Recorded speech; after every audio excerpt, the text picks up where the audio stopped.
Hello, everyone, and welcome to another episode of the Conversation with series. Today, we are excited to have Ahmed Saade, award-winning economics postgraduate teaching assistant at UCL. Ahmed, thank you for joining us today. Thank you, Veronica. Thank you for inviting me. Great. We're going to start with a round of introductions first. So could you tell us a bit more about your teaching interests and maybe a fun fact about yourself? Yes, so I teach at UCL, I teach economics, the first year module, which has the fundamentals of some micro, some macro. And I teach world economy, which is also a first year module. Fun fact about myself is that, well, when people used to ask me when I was an undergrad what I wanted to do, I would say anything but teaching. So it's funny how things turn out. That's Yes, pretty yes, funny, I indeed. think. Yeah. Mhm. Okay, great. So we know that you have received the 2021 award for inspiring teaching delivery within the Student Choice Awards at UCL. Mm, First of all, congratulations for this achievement. Could thank you you. please tell us a bit more about it and about some of the teaching techniques that you have used that work really well with your students? Yeah, so you want to know about the Students Award? Yeah, the Students Award is basically it's your yearly award. It's done by the Students Union at UCL across UCL. So all departments, students vote. They have to nominate for a member of staff or faculty. There are different categories, and I won for the inspiring teaching delivery category, and I'm very grateful and proud of it. Um, Teaching techniques. Okay, so first of all, here's how it works for our module. So basically, students, they go to a lecture with the professors and the lecturers, and so that's where they learn the theory, the material, and then they have to, I mean, they study at home, they have to do some exercises, and then the week after that, they come to the tutorial class or my class, which is in my case, right? So that's how it works. Now, even though they're supposed to know the material, I still take usually 10 or 15 minutes of my class, early in my class, to go over the material again, make sure that everybody is on the same page. And I think that the students appreciated that. Now here there is no, I mean, it's not a presentation, it's usually just a conversation, more of an interrogation actually. So I think in the beginning, earlier in the year, some students, because they didn't know me, they felt a bit stressed about this part, but bit by bit, they knew that giving a wrong answer is totally fine. I always tell them I prefer wrong answers over correct answers, because if everybody gives correct answers, it becomes a bit boring, right? So that's how it works. We do 15 minutes to go over the material, then we do the applications, the exercises. And then what I like to do in the last 5 minutes is to apply what we learned to a real world problem. So for example, if we study industrial revolution, we take a look at the new industrial revolution we have today, AI and stuff. If we look at financial crisis, we try to look at the crisis that's happening today and try to see what is happening there, preferably from a country, on a country with a country from one of these students, you know, so that they feel more engaged. That's pretty much how I work. This sounds great, especially the applying part of the theory. I think that's really important in a lesson as well. Yeah. Now, what advice would you give to other teaching assistants looking to improve their teaching methods? And do you have any resources you could recommend to them? Okay. The first advice I would give is to take your time to understand your classroom, right? So the first few weeks, you might try this teaching method, another teaching method, and you realize that they don't work, but bit by bit, I mean, week after week, I think you'll find this sweet spot, right? And this happened to me. The first few weeks, I'm pretty sure that the students did not like me as much as they liked me afterwards, right? So that's what happened. Just take your time. It's even if you use a teaching technique that worked last year, for example, it might not work this year because people are different. That's how it works. Now, I would also say another advice is be flexible. Each unit and each topic is different, and you cannot teach two topics the same way, in my opinion. Let me give you a very simple example. For example, let's say you teach microeconomics. Now, microeconomics is very hands-on, right? It's very applicable or practical, easy to imagine. Whereas if you study macroeconomics, it's much more abstract, right? Many students, they find it difficult to imagine what is happening with these models, all these curves shifting up and down. They want to imagine the mechanism behind it. So in this case, in the case of microeconomics, you would probably spend more time in class on exercises, solving stuff, applying what you learned to new cases, etc. Whereas for macro, I think you would have to discuss a bit more the assumptions of the models, the limitations of the models. That's very important, because once you tell the students about the limitations of the model, here you're preventing a problem that most of them have before the exams.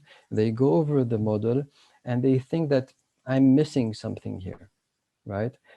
So you're a student, I think you know what I'm talking about.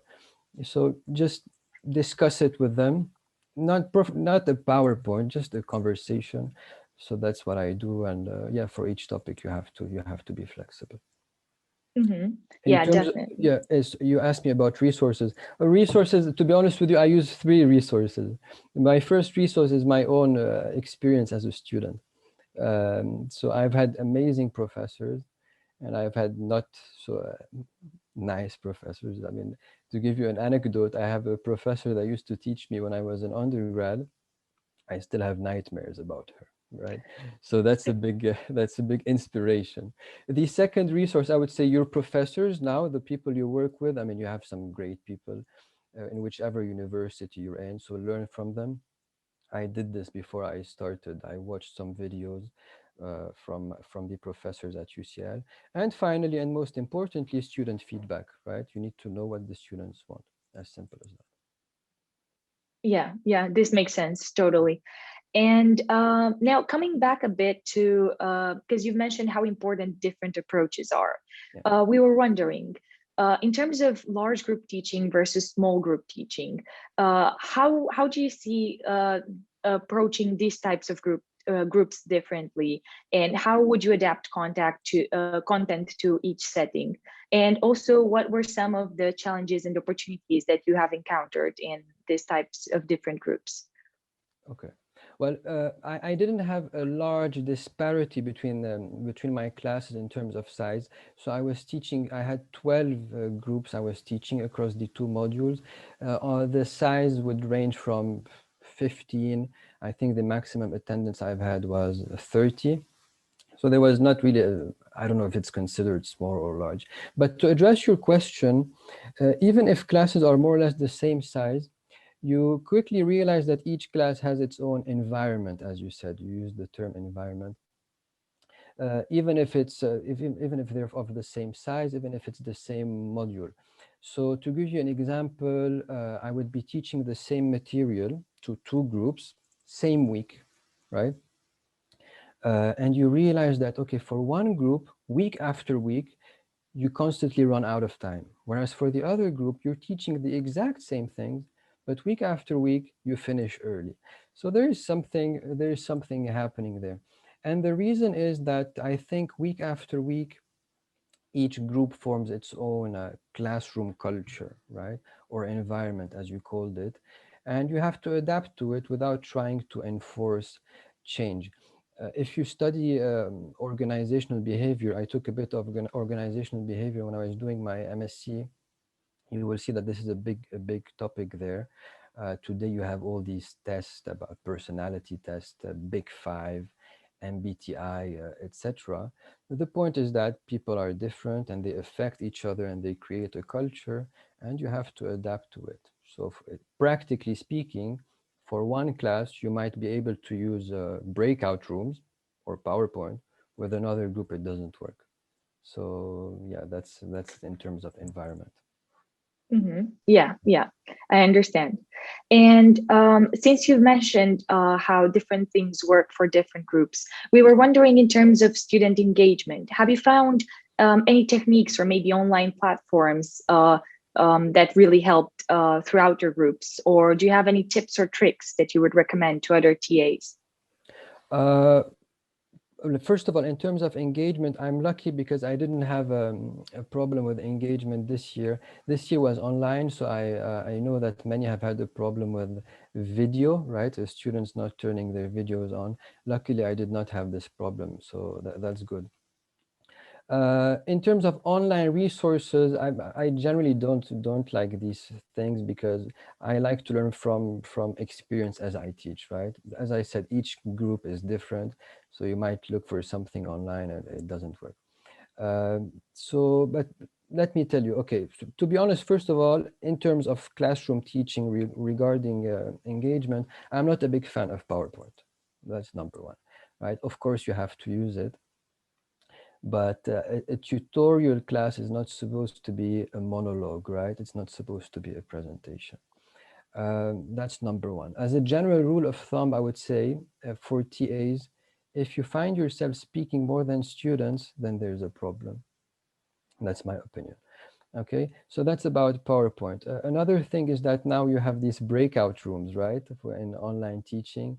I'm also not a fan of breakout rooms. I just feel they're a bit awkward, to be honest with you. I remember when I was a student and the professor would say, okay, now work in groups. I would be like, oh no, not again, stuff like that. But sometimes I use them because, as I said, some people are different. And I found that some of my groups, they like breakout rooms. So again, it's trial and error.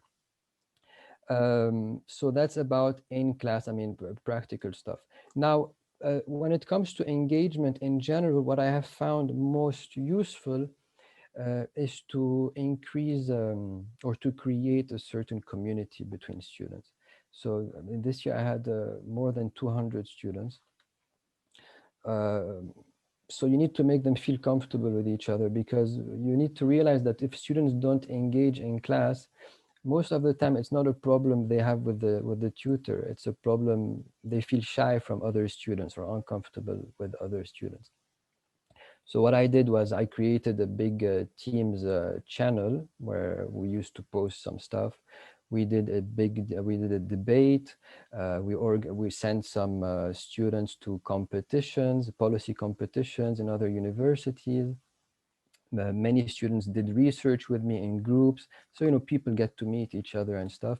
Plus there's this great thing in the economics module at UCL called the first year challenge, where they work in a group, so already you start the year at least knowing a couple of students, but you have to keep on nurturing that throughout the year.